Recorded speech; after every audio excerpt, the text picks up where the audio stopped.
की मोहब्बत। दोस्तों, स्वागत है एक बार फिर से मेरे चैनल खूनी हिस्ट्री के नए एपिसोड में। सुनाने वाली हूँ ट्रक ड्राइवर की कुछ बेहद ही डरावनी कहानियाँ। ये कहानी आपको जरूर पसंद आएगी, इसलिए कहानी को आखिर तक जरूर सुनिएगा। रात के अंधेरे में हाईवे पर दौड़ता ट्रक, तेज बारिश और उस पर अकेला सुरेश।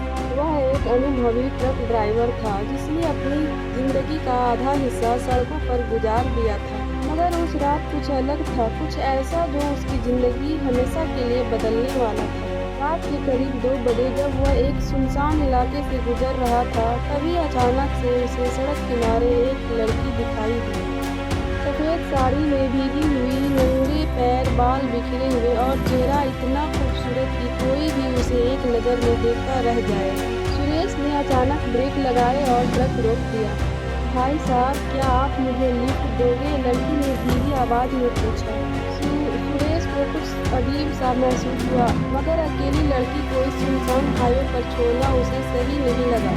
उसने उसे ट्रक में बैठा लिया। रास्ते भर लड़की चुपचाप रही। जब सुरेश ने उससे नाम पूछा तो उसने मुस्कुराते हुए कहा, रूपा।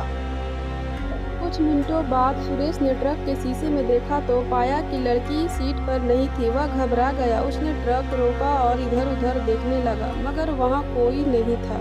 सुरेश ने खुद को समझाया कि शायद उसे भ्रम हुआ है और फिर ट्रक चलाना शुरू कर दिया।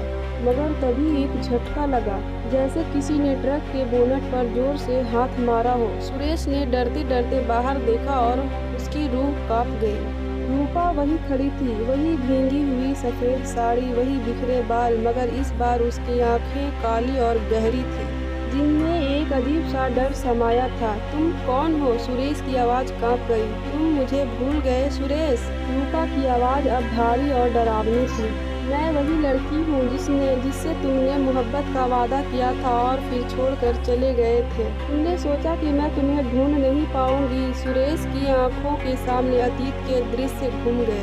हाँ, सालों पहले उसने एक मासूम लड़की से प्यार किया था, मगर ट्रक चलाने के चक्कर में उसे छोड़कर चला गया था। रूपा, मगर इससे पहले कि वह कुछ कह पाता, एक चीख गूंजी और ट्रक के शीशे खून से लाल हो गए। अगली सुबह जब लोग वहां पहुंचे तो उन्होंने एक अजीब नज़ारा देखा। सुरेश का ट्रक सड़क किनारे खड़ा था और सुरेश ट्रक की सीट पर बैठा था, मगर उसकी आंखें हमेशा के लिए खुली रह गई थी। कोई नहीं समझ पाया कि आखिर सुरेश को क्या हुआ है। दोस्तों, अगर ये कहानी अच्छी लगी हो तो लाइक करें और अगर चैनल को अभी तक सब्सक्राइब नहीं किया तो सब्सक्राइब करें। मेरे चैनल में इसी तरह की दिलचस्प कहानियाँ हैं, उन्हें भी ज़रूर सुनें। इस कहानी को आखिर तक सुनने के लिए आपका धन्यवाद।